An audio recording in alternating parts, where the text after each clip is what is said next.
Hello दोस्तों, तो कैसे हैं आप लोग। उम्मीद करता हूँ आप अच्छे ही होंगे। दोस्तों, आज की इस वीडियो में मैं आपको हिमाचल प्रदेश के एक बेहद ही खूबसूरत हिल स्टेशन मनाली की यात्रा पर लेकर जाने वाला हूँ और साथ ही आपको बताऊंगा मनाली घूमने का सबसे सस्ता, अच्छा और सही तरीका। जैसे आप मनाली कैसे पहुँचें, वहाँ पर रुकने की क्या व्यवस्थाएं हैं, वहाँ पर खाने पीने की क्या व्यवस्थाएं हैं और आप सबसे सस्ते तरीके से मनाली को कैसे विजिट कर सकते हैं, ये सब आपको मैं इस वीडियो में ज़रूर बताऊंगा। और साथ ही आपको बताऊंगा वहाँ पर आप एडवेंचर एक्टिविटी कब कर सकते हैं और कैसे कर सकते हैं और उनका चार्जेस वहाँ पर क्या क्या लिया जाता है। तो चलिए फिर चलते हैं अपनी इस वीडियो की ओर। लेकिन वीडियो शुरू करने से पहले मैं आपसे रिक्वेस्ट करता हूं कि अगर आपने मेरे चैनल को अभी तक सब्सक्राइब नहीं किया है तो प्लीज़ यार चैनल को सब्सक्राइब कर दें और वीडियो को लास्ट तक जरूर देखें, तभी वीडियो देखने का आपको कुछ फायदा होगा। तो चलिए फिर आज घूमते हैं मनाली। दोस्तों, इन सब के बाद सबसे पहले बात आती है कि आप मनाली कैसे पहुंच सकते हैं। इस वीडियो में मैं आपको मनाली पहुंचने के कई तरीकों के बारे में बताऊंगा, जिसमें सबसे पहला तरीका है बाय फ्लाइट का। अगर आप बाय फ्लाइट जाना चाहते हैं तो मनाली का सबसे नज़दीकी एयरपोर्ट है कुल्लू मनाली का, जो भंतूर में स्थित है। एयरपोर्ट से कुल्लू की दूरी 10 किलोमीटर और मनाली की दूरी लगभग 50 किलोमीटर के करीब रह जाती है। एयरपोर्ट से आगे मनाली तक आप बाय टैक्सी पहुंच सकते हैं, लेकिन बाय फ्लाइट जाना काफ़ी महंगा भी पड़ता है। दूसरा ऑप्शन है बाय ट्रेन का। अगर आप बाय ट्रेन आना चाहते हैं तो मनाली का सबसे नज़दीकी रेलवे स्टेशन है चंडीगढ़ का, जो 291 किलोमीटर दूर है। दूसरा नज़दीकी रेलवे स्टेशन है पठानकोट का, जो 298 किलोमीटर दूर है। और तीसरा नज़दीकी रेलवे स्टेशन है कालका का, जो 282 किलोमीटर दूर है। चंडीगढ़, पठानकोट और कालका से मनाली तक आप बाय बस, बाय टैक्सी या रेंटल कार या बाइक से भी आगे जा सकते हैं। ये सबसे सस्ता तरीका है मनाली पहुंचने का। चंडीगढ़, पठानकोट और कालका से अगर आप बाय बस जाना चाहते हैं तो उसका किराया लगभग ऑर्डिनरी बस में 500 से 600 रुपये करीब पड़ता है। और अगर आप वॉल्वो के थ्रू जाना चाहते हैं तो उसका किराया लगभग 1000 रुपये से 1200 रुपये पर पर्सन के करीब पड़ता है। तीसरा तरीका है कि आप अपनी कार, बाइक या टैक्सी लेकर भी मनाली तक पहुंच सकते हैं। जाने में कोई दिक्कत नहीं होने वाली है, रास्ते काफ़ी अच्छे बन चुके हैं। इसी के साथ जब आप मनाली अपनी कार, बाइक या टैक्सी से जाते हैं तो मनाली में एंट्री करने से लगभग 5 किलोमीटर पहले आपको ग्रीन टैक्स देना पड़ेगा, जिसमें बाइक का रहता है 100 रुपये, कार का रहता है 200 रुपये, 6 सीटर कार का रहता है 300 रुपये और टेम्पो ट्रेवलर या फिर बस का रहता है लगभग 500 रुपये के करीब। ये ग्रीन टैक्स पे करने के बाद ही आप मनाली में एंट्री कर सकते हैं। चौथा तरीका है कि आप किसी ट्रैवल एजेंसी के थ्रू मनाली टूर प्लान को बुक कर लीजिए, लेकिन ये काफ़ी एक्सपेंसिव भी पड़ जाता है। पांचवा तरीका है बाय बस का।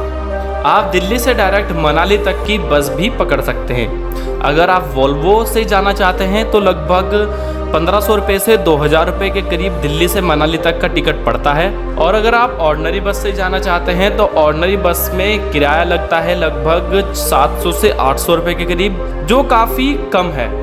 ये सबसे सस्ता तरीका है कि आप बाय बस दिल्ली से मनाली तक आसानी से पहुंच जाइए। और दूसरा सस्ता तरीका है कि आप दिल्ली या अपने सिटी से चंडीगढ़, पठानकोट तक बाय ट्रेन आ जाइए और पठानकोट या चंडीगढ़ से आगे मनाली तक आप ऑर्डिनरी बस के थ्रू पहुंच जाइए। अगर आप बस की टिकट ऑनलाइन बुक करना चाहते हैं तो ऑनलाइन भी बुक कर सकते हैं। इसके लिए आपको हिमाचल परिवहन की वेबसाइट ऑनलाइन hrtchp.com पर जाना होगा, वहां पर आप ऑनलाइन टिकट बुक कर सकते हैं। अब मनाली पहुंचने के बाद बात आती है वहां पर रुकने की, कि वहां पर रुकने की क्या क्या व्यवस्थाएं हैं। दोस्तों, अगर आप मनाली में होटल बुक करना चाहते हैं तो आप होटल यहां पर ऑनलाइन और ऑफलाइन दोनों तरीकों से बुक कर सकते हैं। यहाँ पर होटल 500 रुपये से स्टार्ट हो जाता है और 10,000, 15,000 तक भी जाता है। आप अपने बजट के हिसाब से होटल बुक कर सकते हैं। लेकिन पीक सीजन के टाइम पे, जैसे मई जून के महीने में और दिसंबर और जनवरी के महीने में आपको ऑनलाइन ही होटल बुकिंग करनी चाहिए, क्योंकि वो टाइम पीक सीजन होता है जिस समय पर लाखों ट्रेवलर्स मनाली में घूमने के लिए आते हैं। लेकिन अगर आप वहाँ पर किसी अदर महीने में जाते हैं पीक सीजन को छोड़कर, तो आप ऑफलाइन ही होटल बुक करें, जो आपको काफ़ी सस्ता पड़ जाएगा। और होटल बुकिंग करते समय आप बार्गेनिंग जरूर करें। वहाँ पर होटल की अगर आप बार्गेनिंग करते हैं तो वो प्राइस कम जरूर करते हैं। और इसी के साथ आप वहाँ पर डॉर्मेट्री भी बुक कर सकते हैं, जिनका चार्जेस लगभग 300 रुपये 400 रुपये पर पर्सन के हिसाब से लिया जाता है। ऑनलाइन होटल बुकिंग करने में एक प्रॉब्लम होती है कि वहाँ से माल रोड की दूरी कितनी है, ये अंदाज़ा लगाना काफ़ी डिफ़िकल्ट होता है। और यही चीज़ आपको डिपेंड करती है कि आप वहाँ पर लोकल साइट सीन को आसानी से घूम सकते हैं कि नहीं। अगर आपका होटल मनाली के माल रोड से काफ़ी दूर होता है तो आपको वहाँ के लोकल साइट सीन को घूमने में काफ़ी दिक्कतों का सामना करना पड़ सकता है, जो आपके काफ़ी एक्सपेंसेस बढ़ा सकता है। इसलिए आप कोशिश कीजिए कि अगर आप पीक सीज़न में नहीं जा रहे हैं तो आप वहाँ पर होटल ऑफलाइन ही बुक करें। दोस्तों, मनाली पहुँचने और रुकने के बाद बात आती है कि वहाँ पर आप लोकल साइट सीन को कैसे विजिट कर सकते हैं। वहाँ के लोकल साइट सीन है जैसे हडिम्बा देवी टेम्पल, डुंगरी वन विहार, क्लब हाउस, वशिष्ठ टेम्पल और मनु टेम्पल। ये वहाँ की काफ़ी फेमस और अच्छी टूरिस्ट प्लेसेस हैं जहाँ पर आपको जाना ही चाहिए।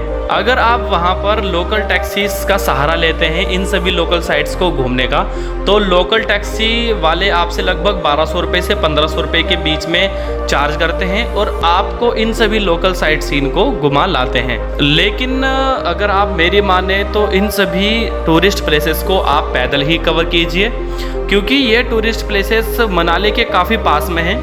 और अगर आप इन सभी टूरिस्ट प्लेसेस को पैदल कवर करते हैं तो आपको मात्र 4 से 5 किलोमीटर पैदल चलना होगा और आप आसानी से इन सभी टूरिस्ट प्लेसेस को कवर कर सकते हैं, जिसमें आपकी अच्छी खासी बचत हो सकती है।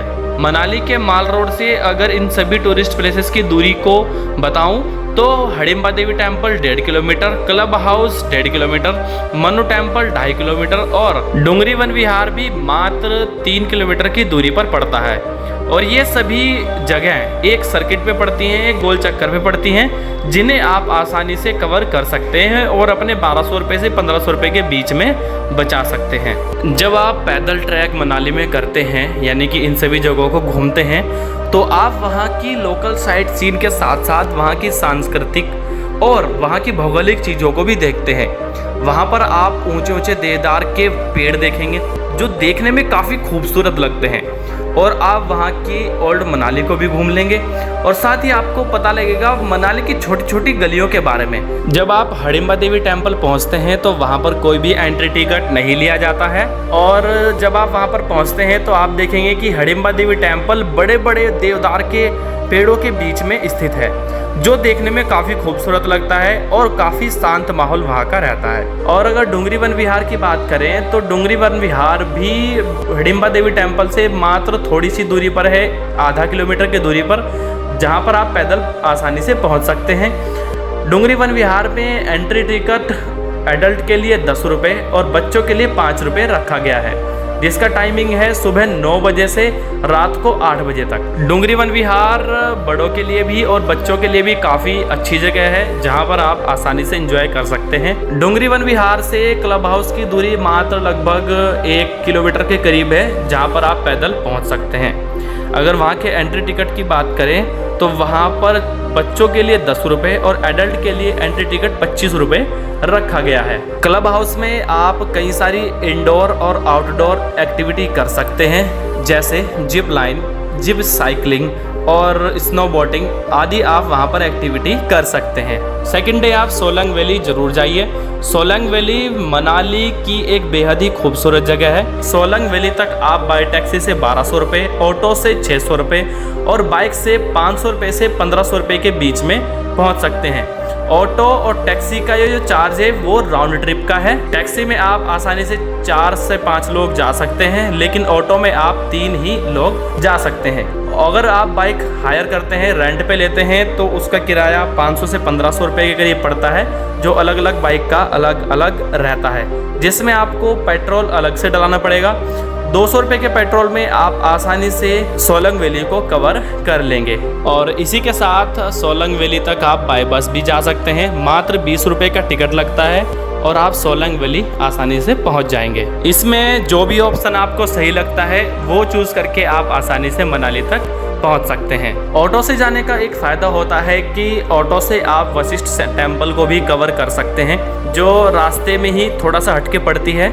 लेकिन ऑटो वाले क्या है कि शुरू में आपको मना करेंगे, लेकिन अगर आप उन्हें 100 रुपये एक्स्ट्रा देंगे तो वो आसानी से मान जाते हैं और आपको सोलंग वैली के वशिष्ठ टेम्पल भी घुमा के ले आ सकते हैं। वशिष्ठ टेम्पल मनाली के वशिष्ठ गांव में है, जहां पर राम मंदिर और वशिष्ठ मंदिर हैं, जहां पर गर्म पानी के कुंड भी मौजूद हैं, जहां पर आप स्नान करके आसानी से मंदिर में दर्शन करके कुछ टाइम वहां पर बिता सकते हैं। अब बात करें सोलंग वैली की, तो सोलंग वैली की मनाली से दूरी मात्र 14 किलोमीटर है और सोलंग वैली में आपको कोई भी बाइक कार का पार्किंग का चार्ज नहीं देना पड़ेगा। रोड साइड पार्किंग है, आप आसानी से रोड के साइड में कार पार्क करके सोलंग वैली को एंजॉय कर सकते हैं। अगर आप विंटर के मौसम में आते हैं तो आपको वहाँ पर बहुत सारी स्नो एक्टिविटी भी देखने को मिल सकती हैं, जैसे स्कीइंग, स्नोबोटिंग का चार्ज वहाँ पर 2000 रुपये लिया जाता है पर कपल का, जिसमें आपको गाइड और साथ ही ड्रेस भी वो प्रोवाइड कराते हैं। इसी के साथ आप वहाँ पर पैराग्लाइडिंग कर सकते हैं। पैराग्लाइडिंग का चार्ज लगभग 1600 रुपये शॉर्ट के लिए और लॉन्ग के लिए 3200 रुपये लिया जाता है।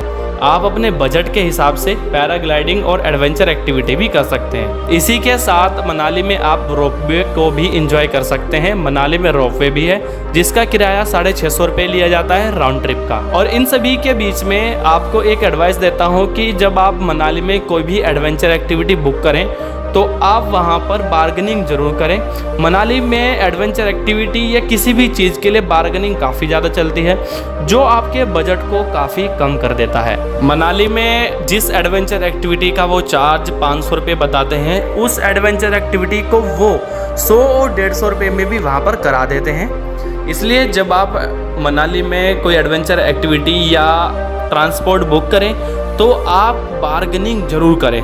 दूसरे दिन के प्लान में आप सोलंग वैली में घूमिए, एडवेंचर एक्टिविटी कीजिए और अगर आप वहाँ पर कुछ खाना पीना चाहते हैं तो वहाँ पर मैगी शॉप और कॉफ़ी शॉप, रेस्टोरेंट और होटल वगैरह, ढाबे वगैरह बने हुए हैं, जहाँ पर आप आसानी से खाना पीना भी खा सकते हैं। अगर आप रोहतांग पास जाना चाहते हैं तो रोहतांग पास के लिए भी मैं एक वीडियो बनाऊंगा, जो इसी के जस्ट बाद आपको YouTube चैनल पर मिल जाएगी और जिसका वीडियो का लिंक मैं इस वीडियो के डिस्क्रिप्शन में भी आपको प्रोवाइड करा दूंगा। अगर आप सिर्फ मनाली घूमने जाना चाहते हैं तो आप ये वीडियो देख लीजिए, लेकिन अगर आप मनाली के साथ साथ रोहतांग पास भी घूमना चाहते हैं तो आप इन दोनों वीडियो को देख लीजिए। आपको इसके बाद कोई और वीडियो देखने की ज़रूरत नहीं पड़ेगी। लेकिन अगर आप सिर्फ मनाली घूमना चाहते हैं तो आप मनाली भी घूम सकते हैं। मनाली घूमने के बाद भी आपकी ट्रिप काफ़ी बेस्ट रहेगी। मनाली घूमने में आप सिर्फ सोलंग वैली और क्लब हाउस को ज़रूर विजिट कीजिए। ये दोनों प्लेसेस बेहद ही खूबसूरत हैं, जो आपकी विजिटिंग में 4 चांद लगा देगी। मनाली से रोहतांग पास की दूरी लगभग 50 किलोमीटर है। अधिकतर लोग वहाँ पर स्नोफॉल का मज़ा लेने के लिए जाते हैं, लेकिन अगर आप फैमिली के साथ मनाली घूमने जाना चाहते हैं तो आप रोहतांग पास को अवॉइड ही कर दीजिए, क्योंकि रोहतांग पास जाना फैमिली के साथ काफ़ी ज़्यादा बेस्ट नहीं रहता है। तो इसलिए आप 2 दिन आसानी से मनाली में घूमिए फिरिए और मौज कीजिए, आपकी ये ट्रिप काफ़ी अच्छी रह जाएगी। अगर खाने पीने की बात करें तो मनाली में खाने पीने की आपको कोई भी दिक्कत नहीं होने वाली है। वहाँ पर आपको veg, non veg, south Indian, north Indian सभी प्रकार का खाना आसानी से मिल जाएगा और उनके प्राइस भी वहाँ पर ज़्यादा नहीं है, अफोर्डेबल प्राइस है। आप आसानी से वहाँ पर अच्छा खाना खा सकते हैं। इसके बाद बात आती है कि मनाली में जाने का सबसे सही समय क्या है। दोस्तों, वैसे तो मनाली में आप किसी भी समय जा सकते हैं, सिर्फ बरसात के मौसम को अवॉइड कर सकते हैं। लेकिन अगर आप वहाँ पर स्नो एंजॉय करना चाहते हैं तो आप वहाँ पर नवंबर से फरवरी के महीने में जा सकते हैं, जो वहाँ का पीक सीज़न होता है। और अधिकतर लोग मनाली में इस टाइम पे स्नोफॉल का मज़ा लेने के लिए ही जाते हैं।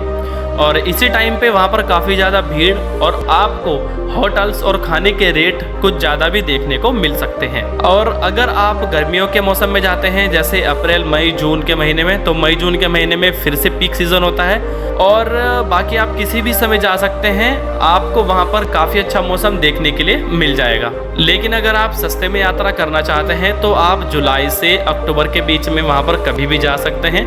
वहाँ पर आपको स्नोफॉल तो नहीं मिलेगी, बट वहाँ पर काफ़ी जो चीज़ों के रेट हैं, होटल्स के रेट हैं, वो काफ़ी चीप रहते हैं और आप आसानी से वहाँ पर घूम सकते हैं। भीड़ भाड़ भी वहाँ पर आपको कम मिलती है। बट अगर आप स्नोफॉल को एंजॉय करना चाहते हैं तो आप नवंबर और ख़ासकर दिसंबर और जनवरी के महीने में ही मनाली में जाइए। वहाँ पर आपको इसी टाइम पे ज़्यादा स्नोफॉल देखने को मिलेगी और स्नो की जो एडवेंचर एक्टिविटी होती हैं वो भी इसी टाइम पर एक्टिवेट हो जाती है। दोस्तों, इन सब के बाद बात आती है कि मनाली में कितने दिन का टूर प्लान बनाना चाहिए। दोस्तों, मनाली के अंदर आप 2 दिन 2 रात आसानी से घूम सकते हैं।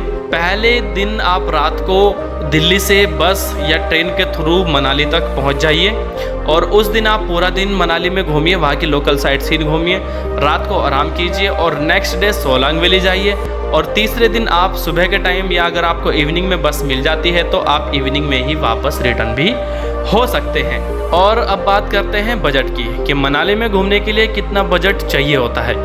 दोस्तों, अगर आप 2 लोग जाते हैं मनाली में घूमने के लिए तो आपका बजट आसानी से 6 से 7 हज़ार रुपये के बीच में रहता है, यानी कि 3 से 3.5 हज़ार रुपये के बीच में एक पर्सन आसानी से एंजॉय कर सकता है। जब आप कहीं पर हिल स्टेशन पर घूमने के लिए 2 से 3 लोग जाते हैं तो आपका बजट काफ़ी कम हो जाता है। और ये जो मैंने बजट बताया है ये मैंने चीपेस्ट बताया है, लेकिन इसके लिए आपको दिल्ली से बाय ट्रेन या फिर बाय बस के थ्रू ही मनाली तक पहुंचना होगा, तभी आपका बजट इस लिमिट में आ सकता है। लेकिन अगर आप मेरी इस वीडियो को देखकर इस तरीके से ट्रिप प्लान करते हैं जिस तरीके से मैंने बताया है तो आपका बजट वाकई काफ़ी कम हो जाता है। आप आसानी से 6 से 7 हज़ार रुपये के बीच में 2 पर्सन घूम सकते हैं। और इस वीडियो में इतना ही। और अगर आपको मेरी ये वीडियो अच्छी लगी हो तो अपने दोस्तों तक शेयर ज़रूर करें।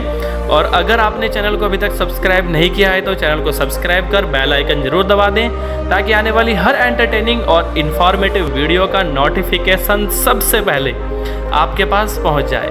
वीडियो देखने के लिए बहुत बहुत धन्यवाद। मिलते हैं अगली वीडियो में। जय हिंद।